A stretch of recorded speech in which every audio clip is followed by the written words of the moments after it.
Bismillah, alhamdulillah, salatu wassalamu ala rasulillahi wa ala alihi wa sahbihi ajma'in. Beliau mengatakan, penulis hafidhahullah ta'ala, sebelumnya kita akan sampaikan dulu penulis buku ini. Penulis buku ini adalah Syekh Wahid bin Abdissalam Bali, hafidhahullah ta'ala, seorang ulama dari Mesir. Beliau menulis kitab ini, beliau berjudul Bidayatul Mutafaqih. Artinya permulaan bagi orang-orang yang ingin belajar fikih. Isinya berupa ringkasan-ringkasan dari masail-masail fikih yang ada, yang sangat ringkas tentunya, yang sengaja dibuat untuk para pemula di ilmu fikih.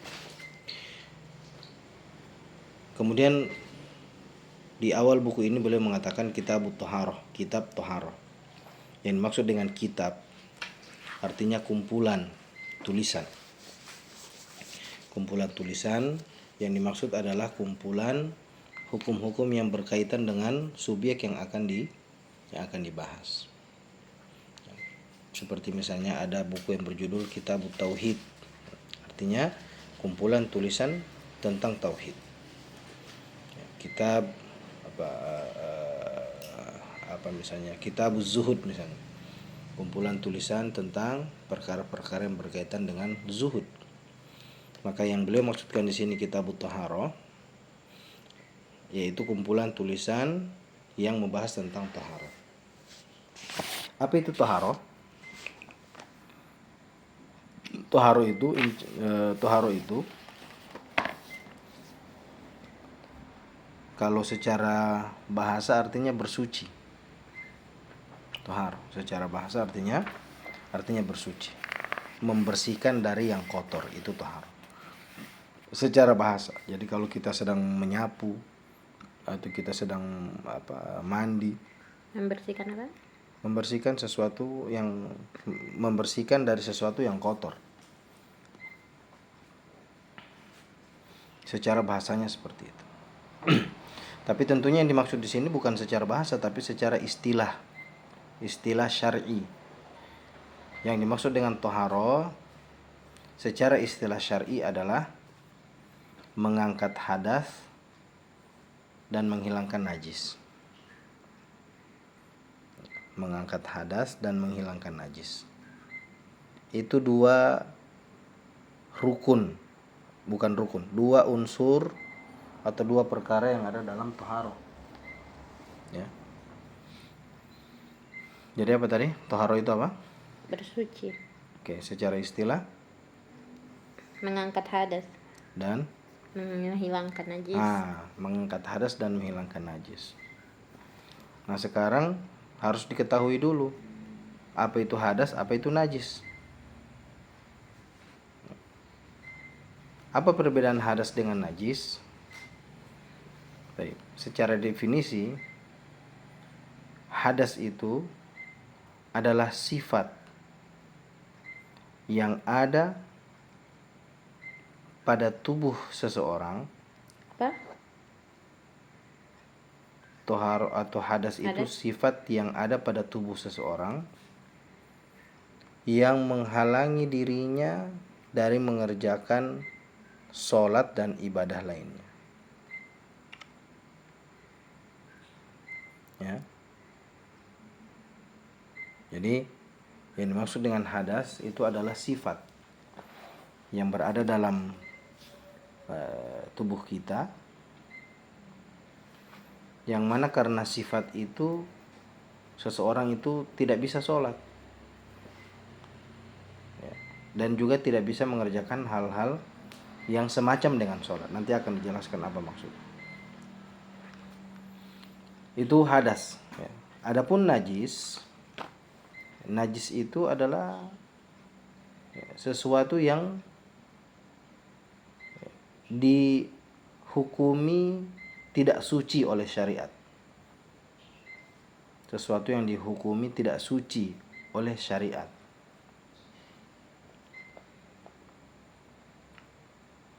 Nah, sekarang kalau dari definisi ini bisa dibayangkan tidak perbedaannya apa antara hadas dengan najis? Perbedaan yang terbayang ketika kita katakan hadas itu sifat yang ada pada badan, adapun najis itu sesuatu yang dihukumi tidak suci oleh syariat. Kira-kira apa perbedaannya?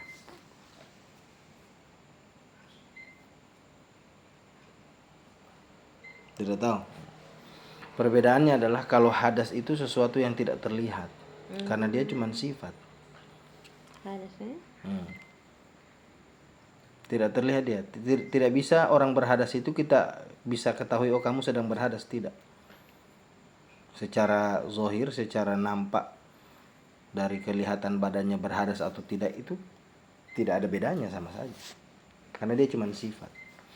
Adapun najis kelihatan, zatnya kelihatan.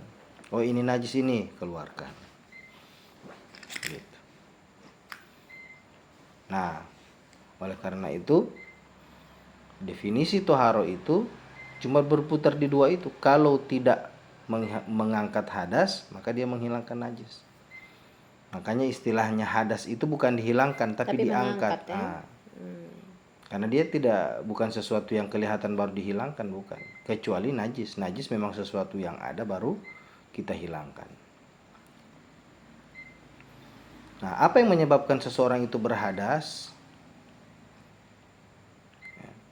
Menyebabkan seseorang berhadas itu seperti misalnya dia keluar sesuatu dari kubul atau dubur. Dia kencing misalnya, atau dia kentut. Ini apa nih? Dia buang air besar. Iya, yang menyebabkan hadas. Yang menyebabkan hadas itu adalah keluar sesuatu dari kubul ataupun dubur.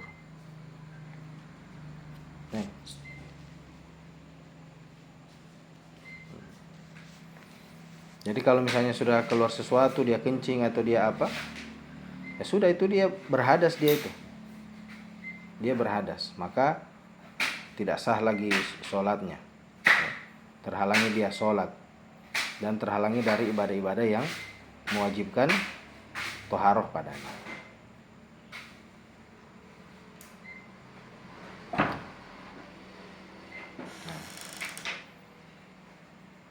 Oke? Nah, hadas itu pun terbagi menjadi dua. Ada hadas yang kecil, ada hadas yang besar. Ada hadas kecil, ada hadas yang besar. Penyebabnya berbeda. Cara mengangkatnya juga berbeda.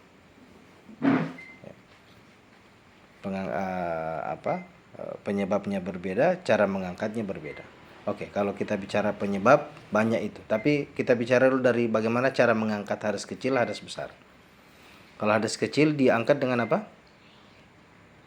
Hadas kecil diangkat dengan apa? Bukan, diangkat dengan berwudu. Berwudu itu adalah cara menghilangkan cara mengangkat hadas kecil. Adapun hadas besar diangkat dengan apa? Mandi. Gitu. Oke, sudah tahu definisi hadas ya? Jadi hadas itu sesuatu yang tidak bisa dilihat. Badan kita tidak bisa diketahui berhadas atau tidak, kecuali kita sendiri yang tahu. Ya, kita melakukan sebab tertentu menjadi berhadas, atau orang lain lihat kita, oh tadi dia habis buang air misalnya, habis kencing. Nah, sudah berhadas. Tapi kalau selama orang tidak tahu, orang cuma lihat kita secara singkat seperti itu, orang tidak tahu kita berhadas atau tidak. Nah, adapun najis, ya, najis itu sesuatu yang tadi tidak suci, yang dihukumi tidak suci oleh syariat. Ingat, syariat yang menghukuminya tidak suci. Ya.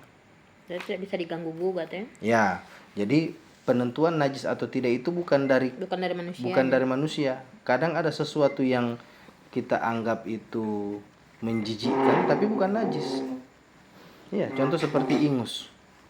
Ingus itu kan jijik, tapi dia bukan najis, dia benda yang suci.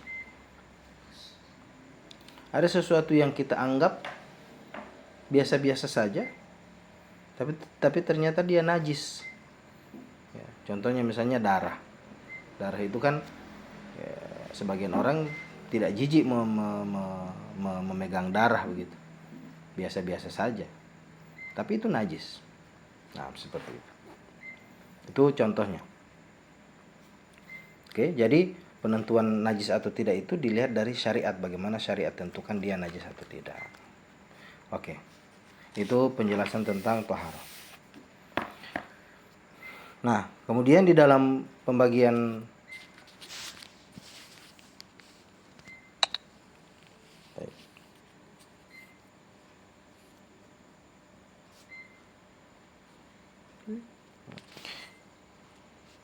di dalam pembagian kitab taharah ini ada nanti bab air, bab bejana, ya, bab buang hajat, bab siwak, bab wudu, bab mengusap kedua sepatu, bab pembatal wudu, bab mandi, bab tayamum, bab menghilangkan najis, dan bab haid.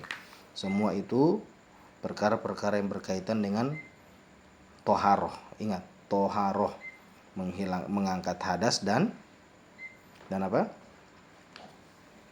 Dan menghilangkan najis. Menghilangkan najis. Jadi 11 bab yang beliau sebutkan di sini, ini semua muaranya kedua itu.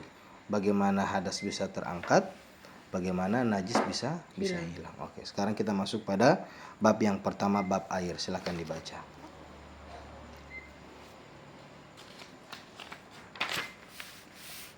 Pembagian air ada 3.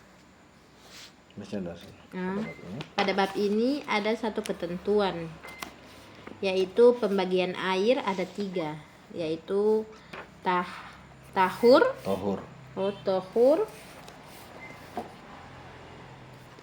Tohur ia adalah air yang masih tetap sesuai awal diciptakan.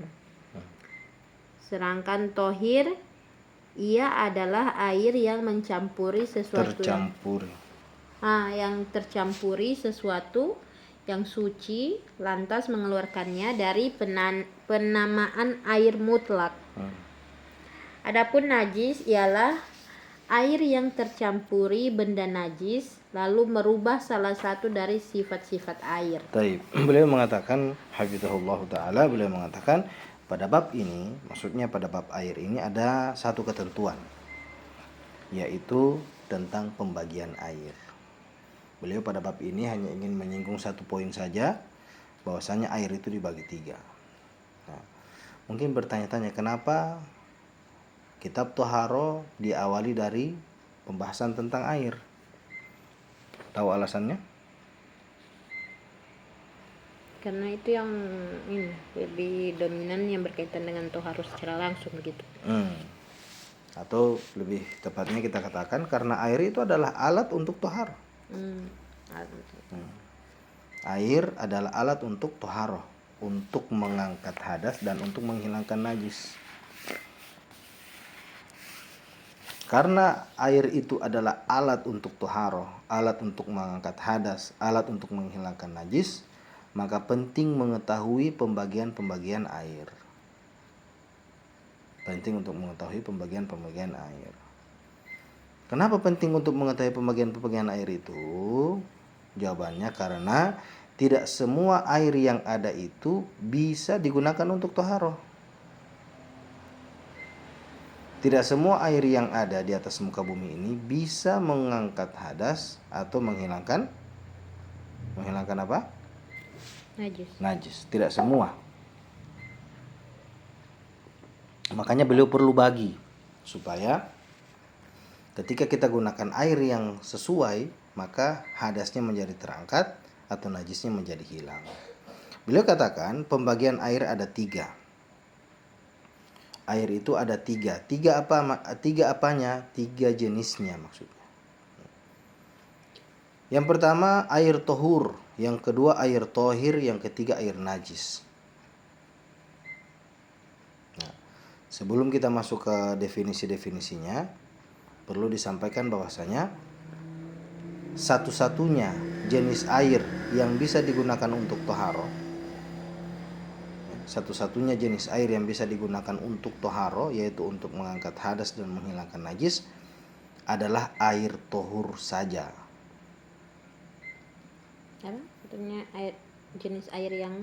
Satu-satunya jenis air yang dapat digunakan untuk toharo hanya air tohur saja, yaitu air yang jenis yang pertama.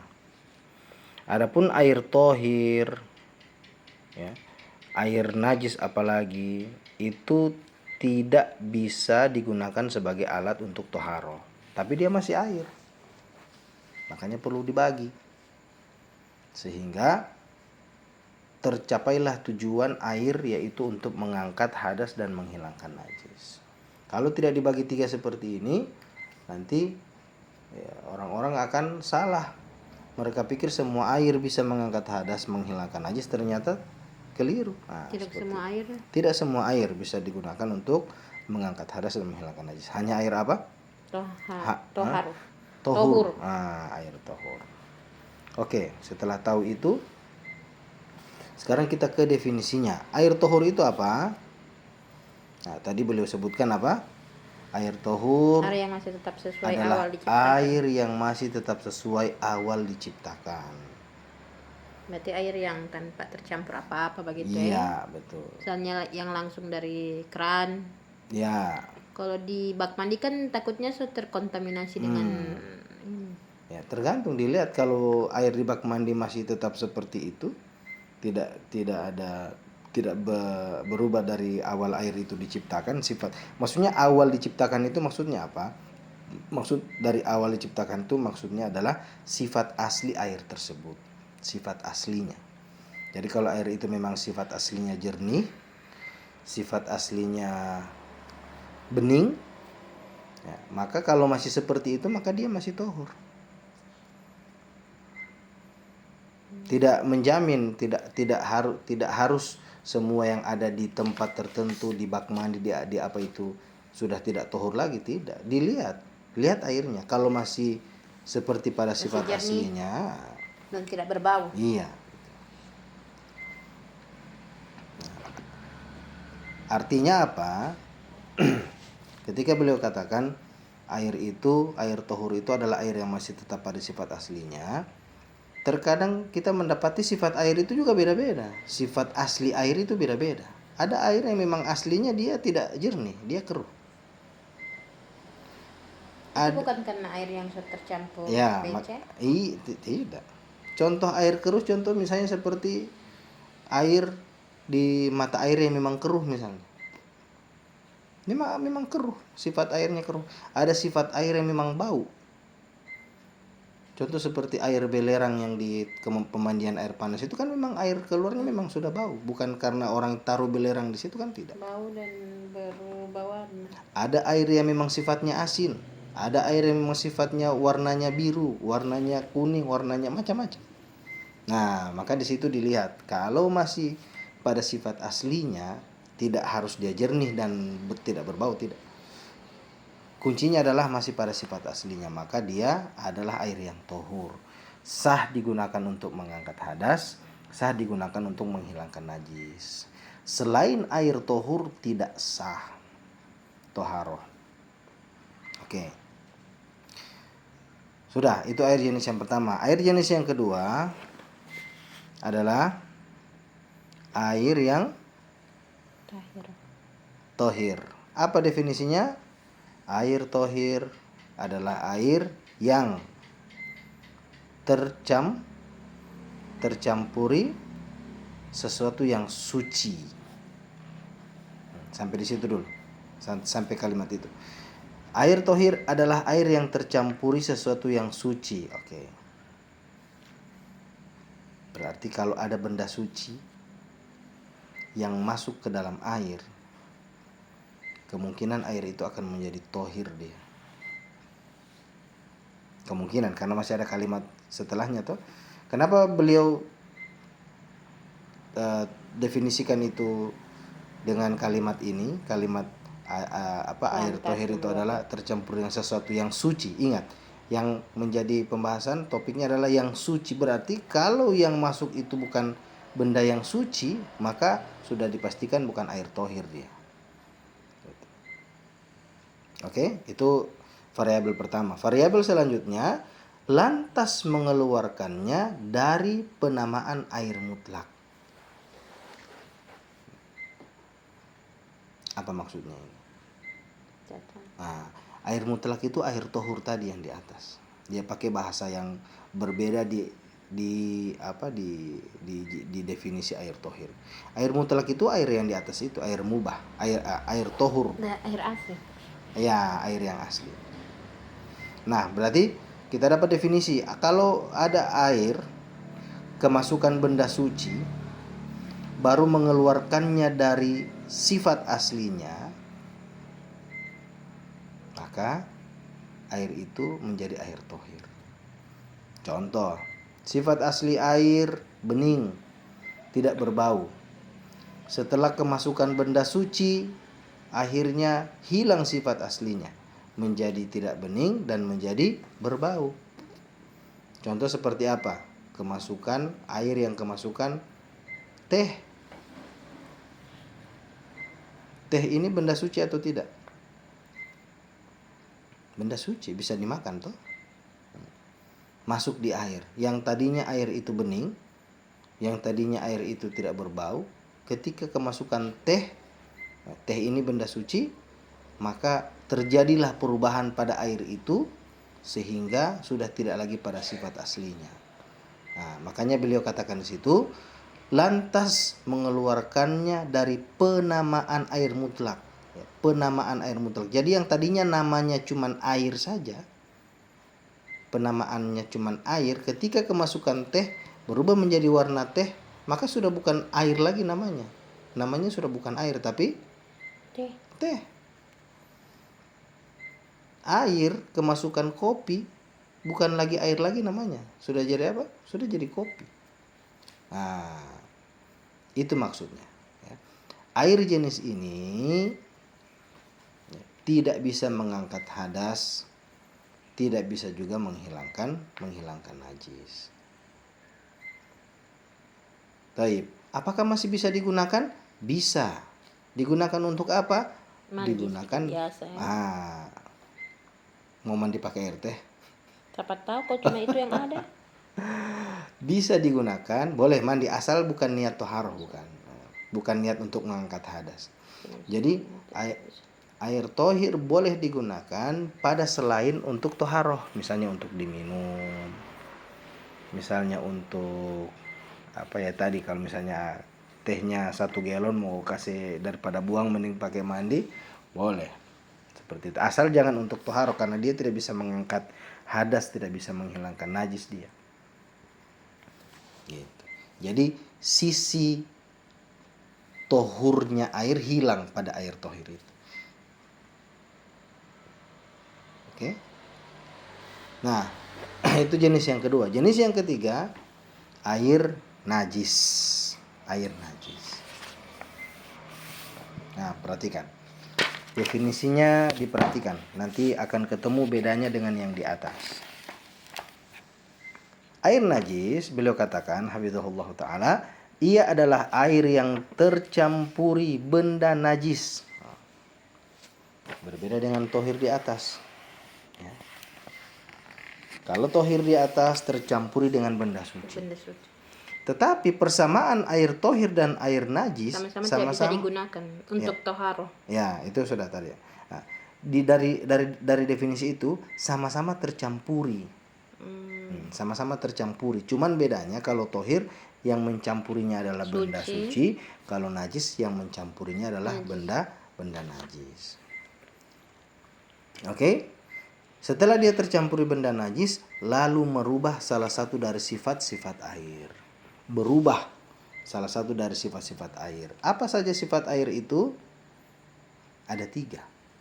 Sifat air itu ada 3. Warna. Sifat air itu ada 3. Warna, rasa, dan bau.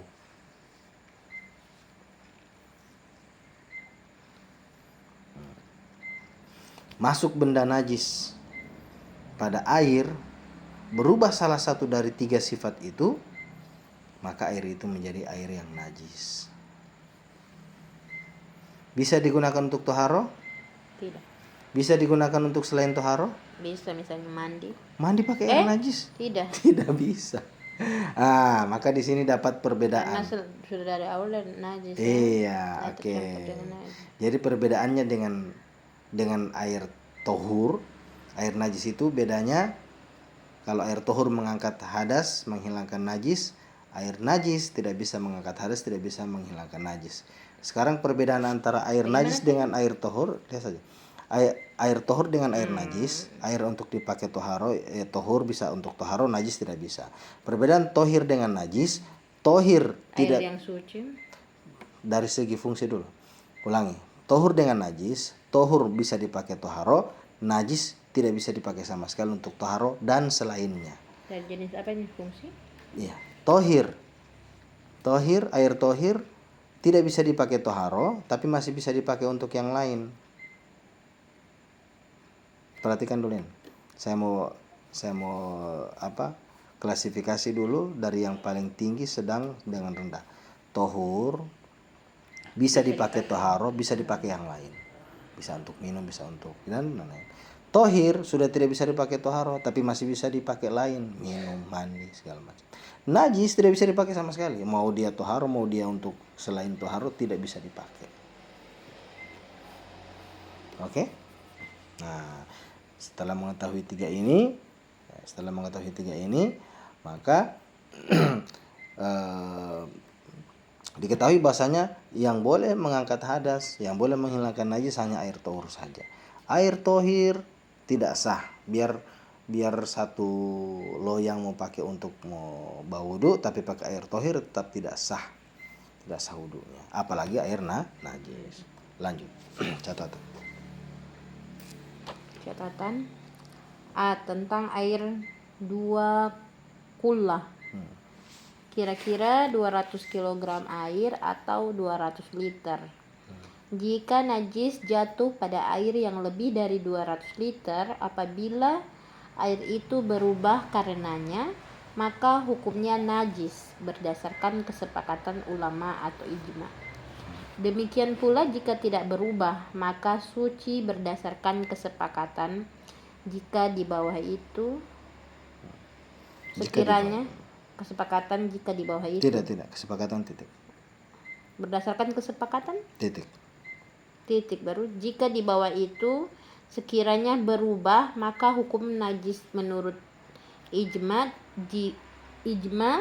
Jika tidak berubah, maka menurut jumhur hukumnya adalah najis. Maksudnya Oke. Beliau kasih catatan. Yang kasih catatan ini adalah Ustadz Fadil Ahmad, penerjemah buku ini, ya. Aslinya buku ini hanya sampai dia najis tadi, buku aslinya dari Syekh Wahid Bali. Karena beliau menerjemahkan, maka beliau kasih catatan. Beliau memberikan catatan, ya, terkait ukuran 2 kullah. Air 2 kullah ini, 2 kullah itu adalah ukuran air tertentu yang nanti ada kaitannya dengan dia terkena najis bisa berubah menjadi air najis atau tidak. Nah, perhatikan ini. Tentang air 2 kullah. Kira-kira 200 kg air atau 200 liter air. Itu ukuran 2 kullah. Kemudian beliau rinci, beliau mengatakan jika najis jatuh pada air yang lebih dari 200 liter atau lebih dari 2 kullah, nah, maka dilihat. Nah, tunggu dulu. Kan tadi di air najis dia katakan apa? Kalau ada air yang tercampur dengan benda najis lalu merubah salah satu dari sifat-sifat air, maka dia menjadi najis. Nah, sekarang dilihat. Ketika najis terkena di air, dilihat dulu air itu ukurannya bagaimana. Ukurannya lebih dari 2 kullah atau kurang dari 2 kullah. Kenapa? Karena ada pengaruh hukumnya. Sekarang kita lihat. Beliau katakan, jika najis jatuh pada air yang lebih dari 200 liter, artinya lebih dari 2 kullah. Nah, dilihat. Apabila air itu berubah karenanya, maksudnya karena najis. Contoh misalnya ada air yang 250 liter. Kemasukan di situ tai kucing misalnya. Najis, toh? Nah, berubah sifat air itu, entah baunya, entah warnanya, entah rasanya berubah, maka hukumnya najis berdasarkan kesepakatan para ulama ijma, tidak ada yang menyelisihi itu. Tidak ada yang berbeda pendapat. Ijma itu maksudnya semua ulama sepakat, tidak ada yang berbeda pendapat. Gitu. Kalau berubah ya? Kalau berubah. Oke?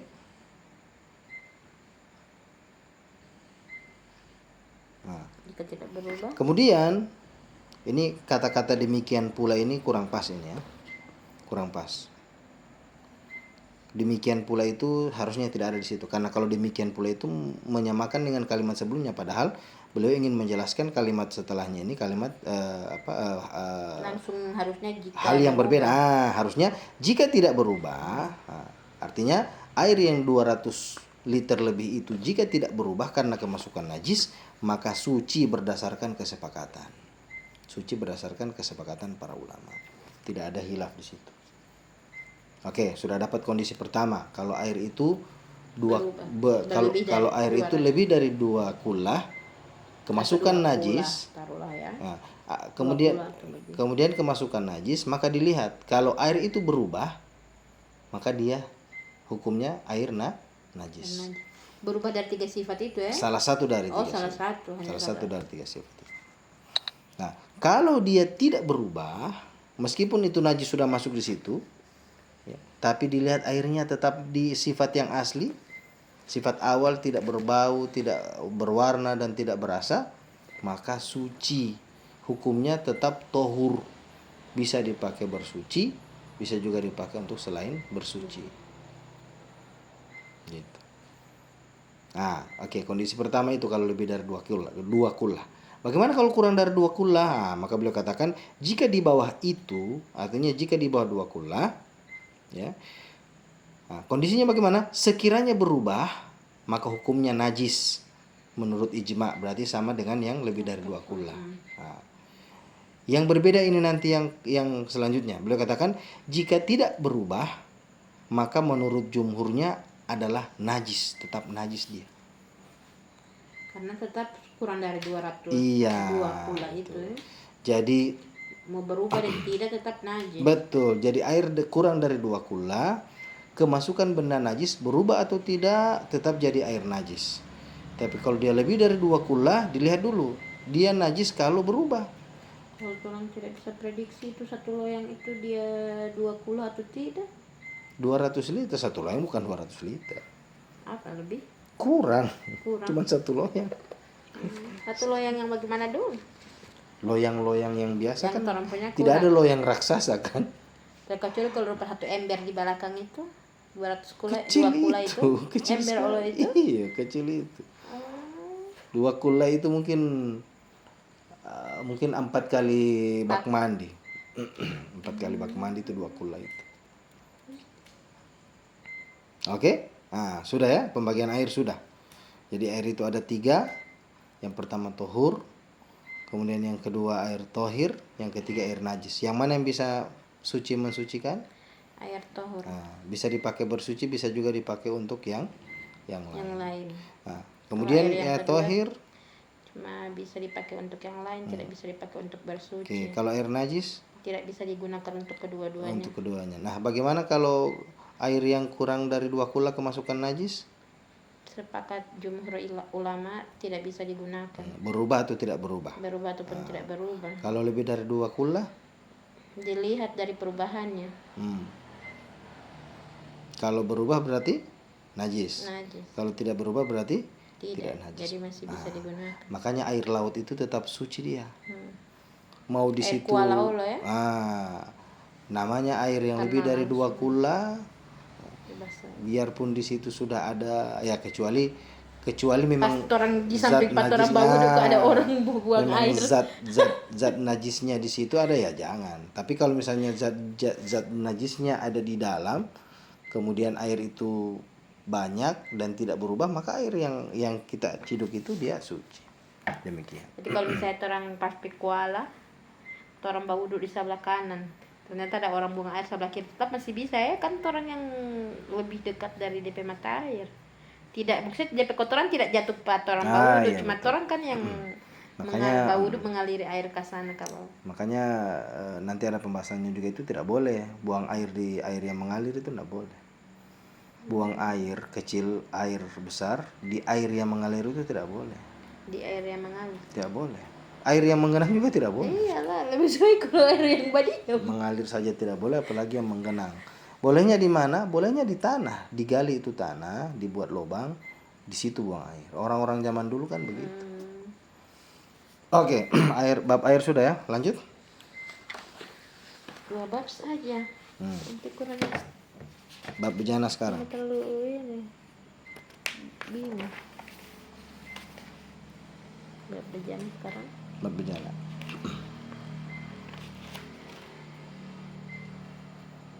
Silakan dibaca. Bab 2, bab bejana. Pada bab ini ada 5 ketentuan.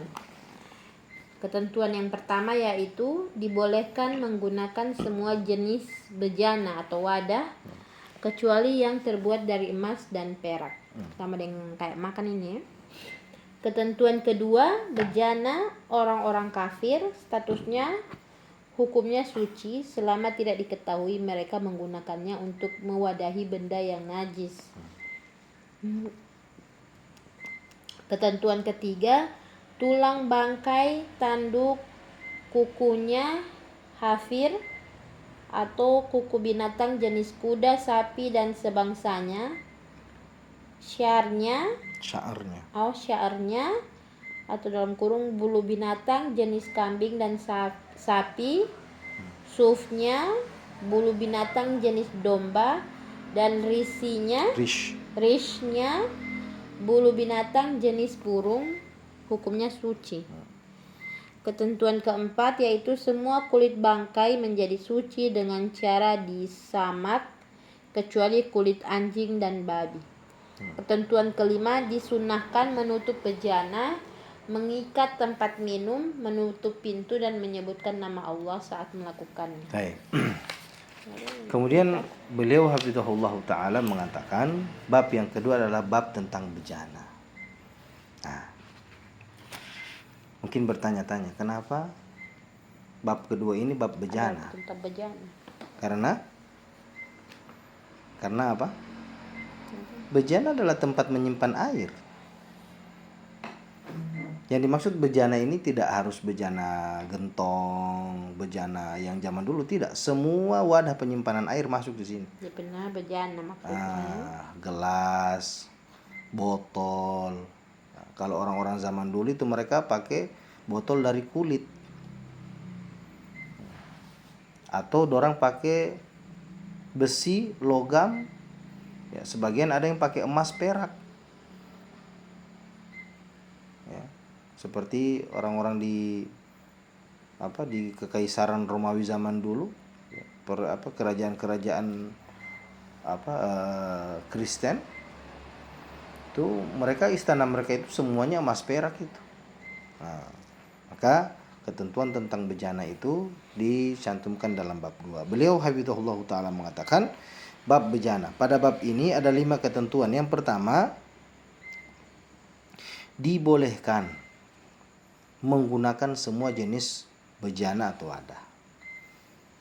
Jadi hukum asal menggunakan bejana, menggunakan wadah, itu hukumnya boleh. Ya.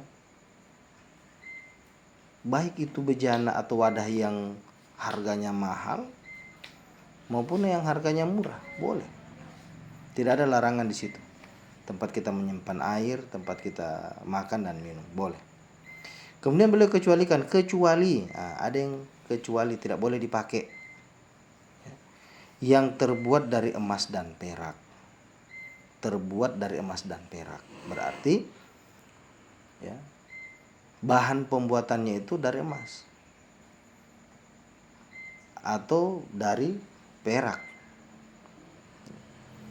Tidak termasuk di situ yang emas ece-ece ini.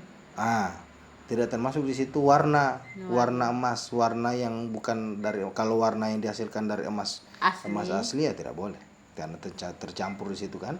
Yang dimaksud sini cuman warnanya saja, diambil zat pewarna yang warnanya emas dicampur dengan logam, akhirnya logamnya menjadi warna emas. Maka ini boleh, diperbolehkan.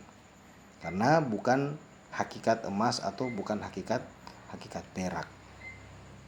Nah,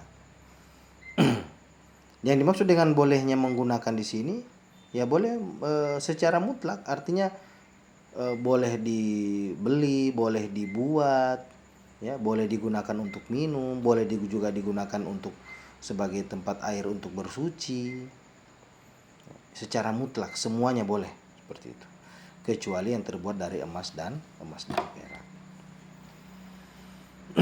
Oke. Ketentuan kedua, sudah paham itu ketentuan pertama ya? Ketentuan kedua, bejana orang-orang kafir status hukumnya suci selama tidak diketahui mereka menggunakannya untuk mewadahi benda yang najis. Perhatikan.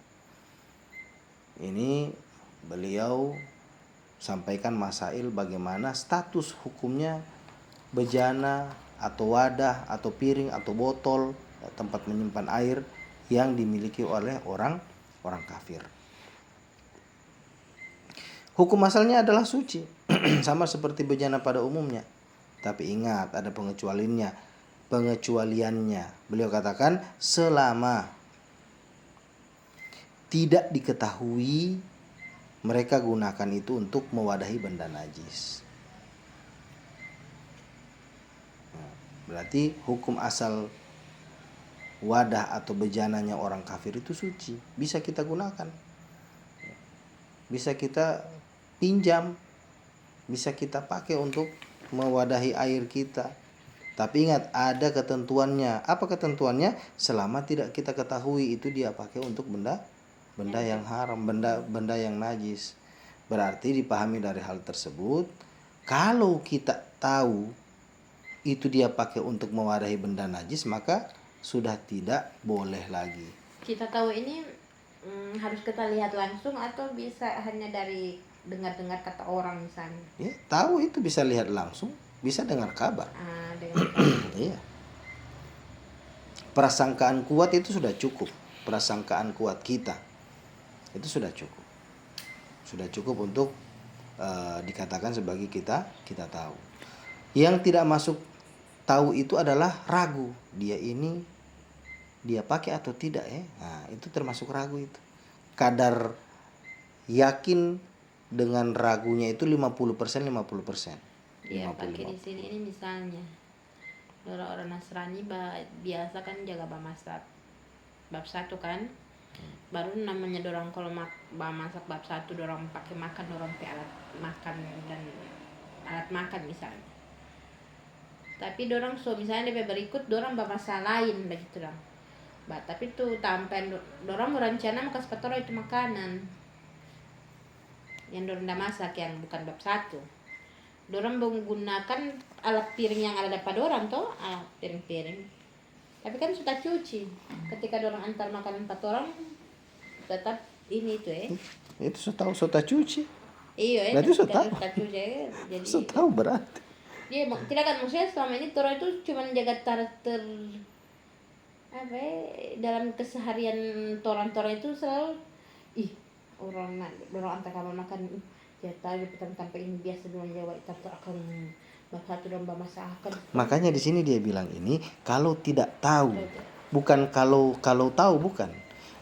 Perhatikan DP kalimat. Perhatikan, dia bilang begini.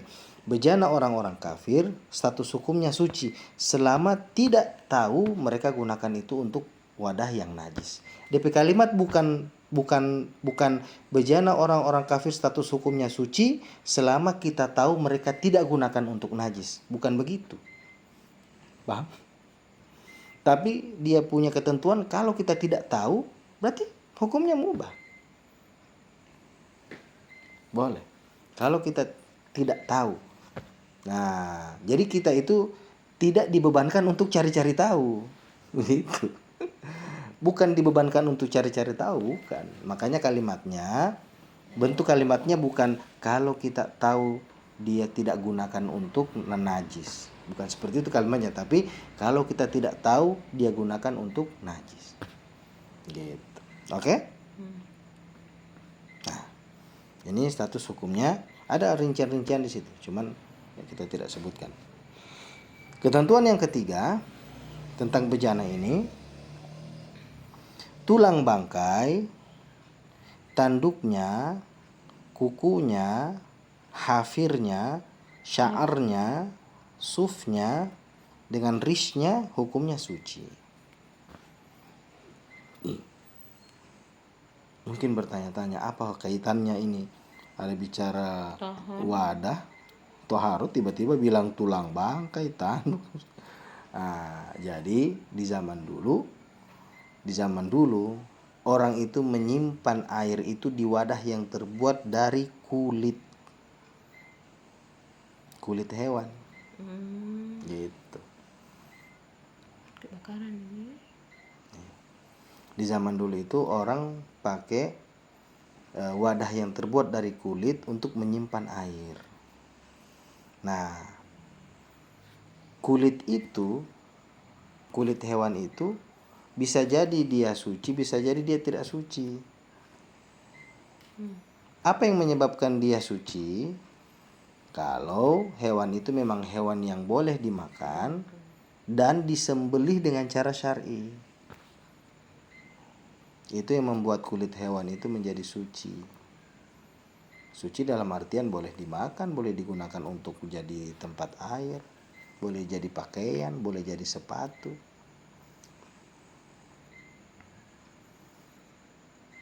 Contoh sapi. Sapi hewan boleh dimakan toh? Disembelih secara syar'i. Kulitnya itu suci statusnya.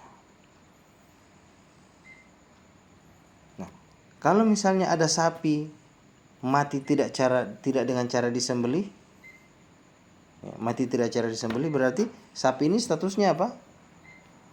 Tidak. Statusnya bangkai. Bangkai. Bangkai itu adalah hewan yang mati tidak sesuai cara yang syar'i. Entah itu mati karena penyakit, dia mati begitu. Atau mati karena disembelih tapi bukan dengan cara syar'i. Bagaimana bahasa tadi ini? Bagaimana bahasa? Bahasa apa? Yang tadi itu.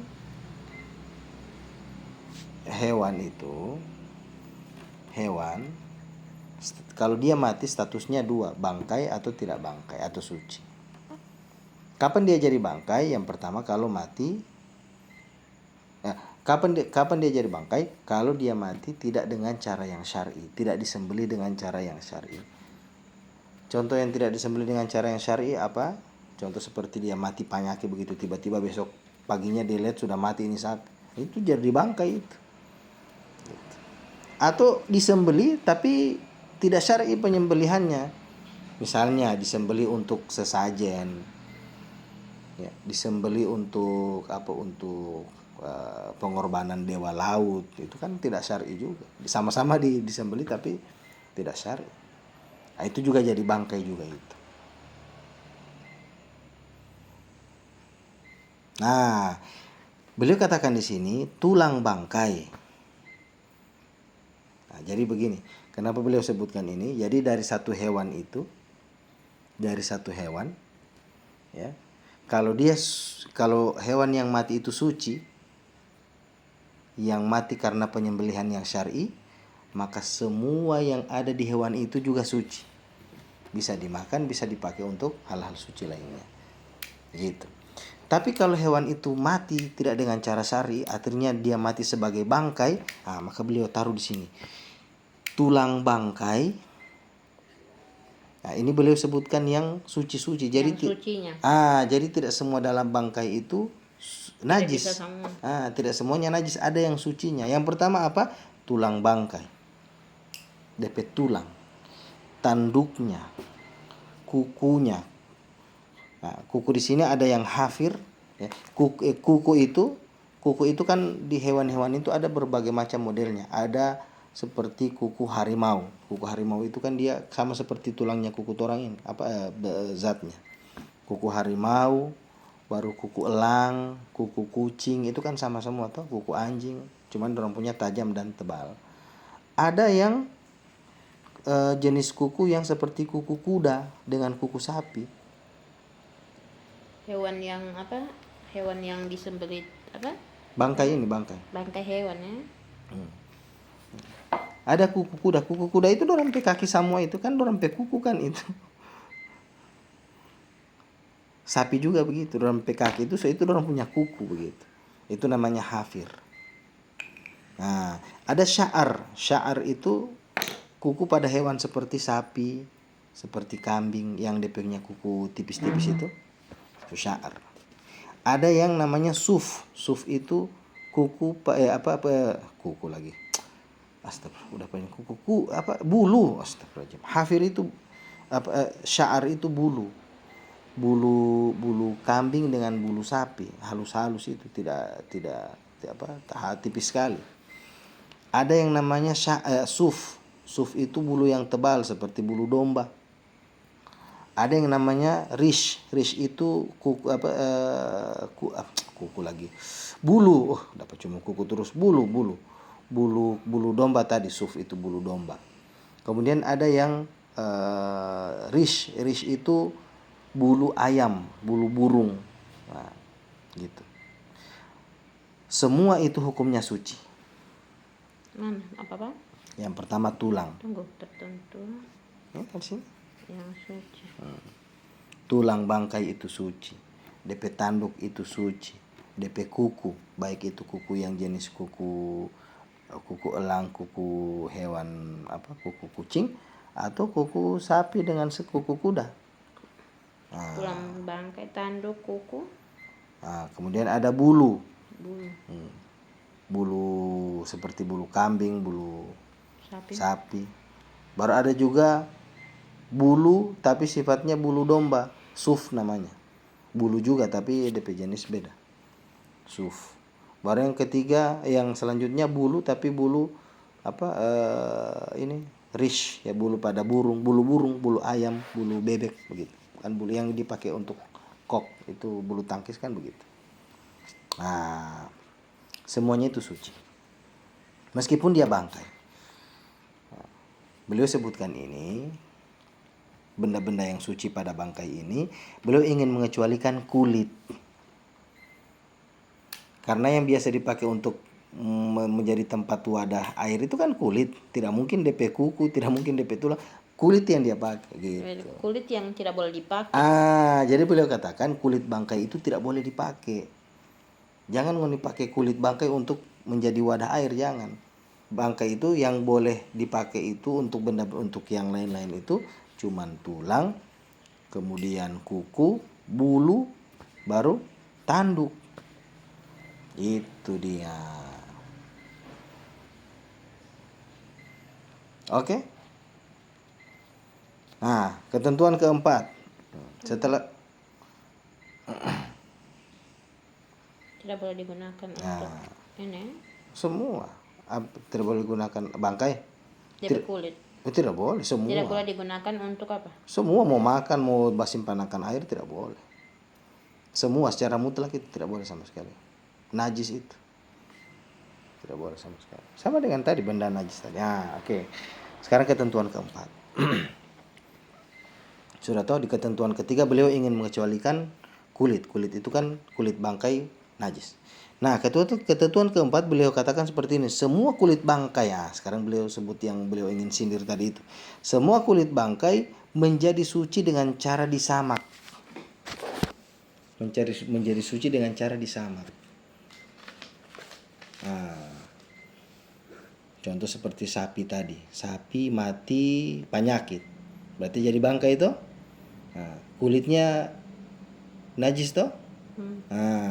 Apakah kulitnya itu bisa menjadi suci lagi? Samak bisa. Itu apa? Makanya beliau katakan semua kulit bangkai menjadi suci dengan cara disamak. Disamak itu dibersihkan permukaan kulit itu dengan menggunakan cairan-cairan tertentu.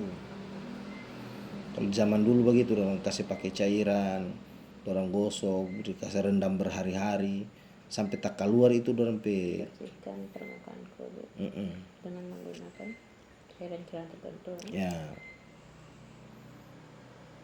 Pernah lihat beduk? Beduk itu kan dari kulit. Itu sudah disamak itu. Kasih cairan, kasih kapur, kasih apa, gosok-gosok sampai tak keluar.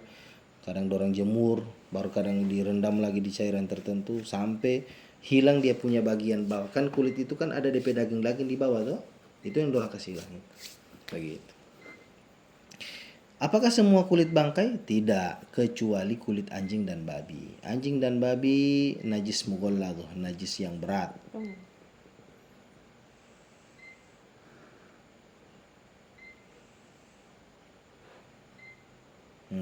Najis apa? Najis mughalladh, najis yang berat. Najis terberat itu anjing dan babi. Mughala. Zoh. Zo? Iya. Najis mughala zo itu apa? Najis berat. Najis berat. Jadi biarpun dia disamak tetap tidak akan suci dia. Tidak akan suci. Karena memang sudah pada dasarnya hewan yang Ya, pada dasarnya zatnya memang najis. Kalau yang sapi tadi kan pada dasarnya bukan hewan najis, cuman dia mati tidak disembelih maka jadi bangkai. Oke, yang kelima, terakhir, ketentuan kelima, disunnahkan menutup bejana. Ini adab-adab terhadap bejana.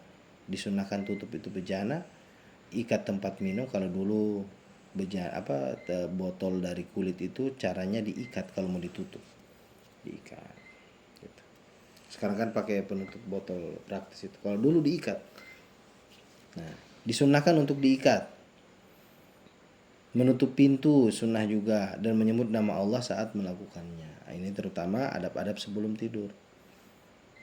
Ya, kalau mau tidur dicek dulu pintu sudah ditutup, jendela sudah ditutup, tempat-tempat air itu ditutup, ya, botol-botol ditutup. Nah, seperti itu. Kemudian sudah. Terakhir beliau kasih catatan. Yang kasih catatan ini sekali lagi Ustadz Fadel Ahmad, pengajar fikih Hambali.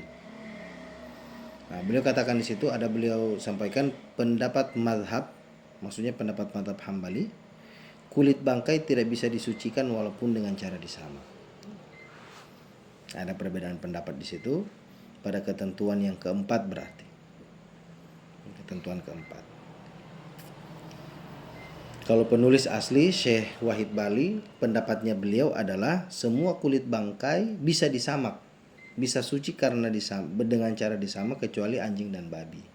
Ya toh? Nah, kalau pendapat mazhab Hambali, ya, kebanyakan ulama di mazhab Hambali tidak bisa disamak, tidak bisa suci meskipun disamak. Gitu. Namanya sudah jadi bangkai, mau bangkai sapi, apalagi bangkai anjing, bangkai babi, kulitnya tidak bisa disamak sama sekali. Maksudnya begini, bukan tidak bisa samak, bisa disamak, tapi tidak bisa jadi suci dia. Artinya tidak bisa dipakai untuk menyimpan air. Air mau jadi najis. Tidak bisa dipakai tidak bisa dibawa sholat karena bisa disamak. Bisa. Kalau hewan-hewan yang disembelih dengan cara syar'i. Kalau hewan disembelih dengan cara syar'i tidak perlu disamak untuk jadi suci. Oh, Dia memang sudah suci. Ini bangkai, yang dia bicara ini bangkai. Nah, kalau pendapat ulama yang lain yang disebutkan oleh penulis, kalau sapi dan semacamnya itu bisa suci kalau disamak. Tapi kalau pendapat mazhab Hambali tetap tidak bisa. Yang namanya bangkai itu mau bangkai anjing dengan bangkai sapi sama, biarpun disamak membuat dia menjadi suci. Artinya tidak boleh dibawa sholat, tidak boleh dipakai untuk menyimpan air. Yang boleh cuma satu, dipakai untuk menyimpan benda kering saja, yang tidak menempel di situ. Misalnya dipakai untuk menyimpan perhiasan, menyimpan uang, itu kan benda-benda kering toh. Nah, itu tidak mengapa. Demikian yang bisa disampaikan, semoga ada manfaatnya. Kita tutup dulu. Sallallahu ala nabiyina Muhammad wa ala alihi wasallam. Ada pertanyaan mungkin? Ya ada? Cukup ya. Subhanakallahumma bihamdika asyhadu an la ilaha illa anta astaghfiruka wa atubu ilaik. Assalamualaikum warahmatullahi wabarakatuh.